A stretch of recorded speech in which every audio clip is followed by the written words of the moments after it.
안녕하세요. 이비인후과 의사 김창효입니다. 비염으로 고생하시는 여러분, 혹시 이런 생각 해보신 적 있으신가요? 코막힘, 이렇게 괴로운데 의사들은 비염 걸리면 어떡하지? 하고요.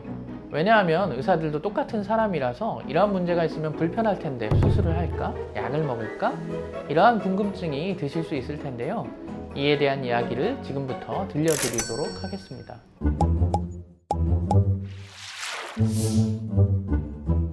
안과 의사는 라식 수술 안 한다. 병원 가보니 다 안경 쓰고 있더라. 그래서 안과 선생님들이 아니다. 안과 의사들도 수술 많이 한다. 이런 영상이나 글을 올리기도 하고요.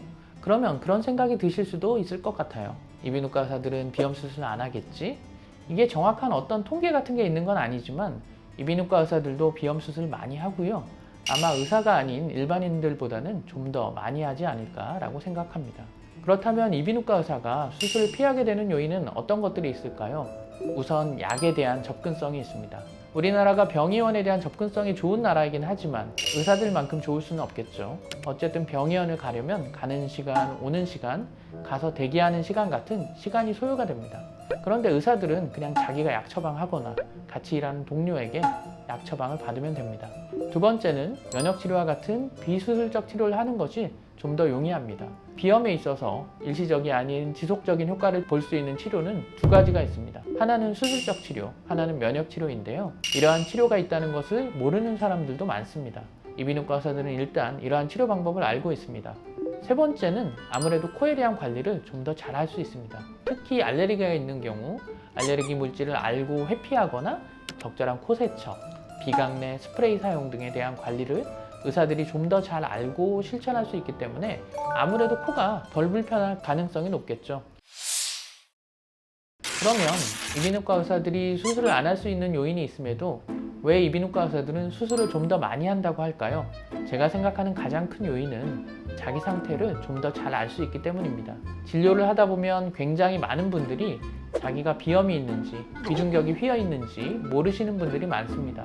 그래서 일단 다른 사람들에 비해 본인이 어떤 문제를 가지고 있는지 좀 더 잘 알 수 있기 때문에 수술을 좀 더 많이 하게 되는 원인이 됩니다. 수술의 과정이나 재발 가능성, 부작용에 대해 좀 더 잘 알 수 있고 자신의 질환의 정도에 따라서 좀 더 수술을 잘 선택할 수 있기 때문입니다.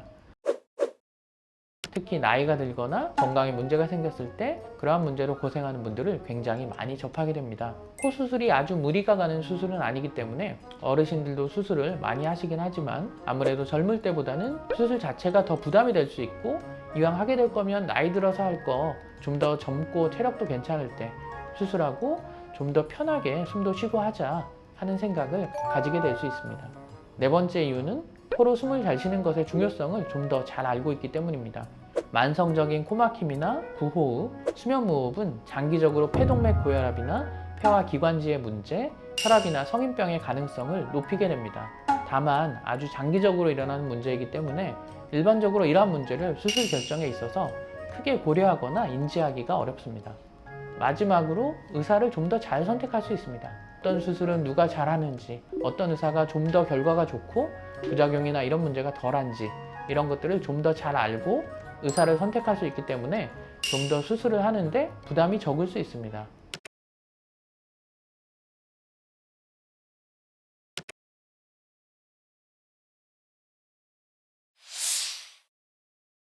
오늘은 우리 이비인후과 의사들이 비염이 있을 때는 어떻게 할까라는 주제로 이야기를 해보았습니다. 저희는 좀 더 자신이 갖고 있는 질환에 대해서 잘 알고 그러한 문제를 잘 해결하기 때문에 좀 더 건강하고 편안하게 숨 쉬면서 생활할 수 있습니다. 여러분들도 막연히 비염은 그냥 달고 사는 거지 이런 생각하시는 것보다 이 영상을 보시면서 전문의와 상의도 하시고 또 저희가 제공하는 컨텐츠를 보면서 편안하고 건강한 코숨 쉬시기를 바랍니다. 다양하고 재밌는 컨텐츠로 찾아뵙겠습니다. 다음 영상에서 또 뵙겠습니다. 안녕.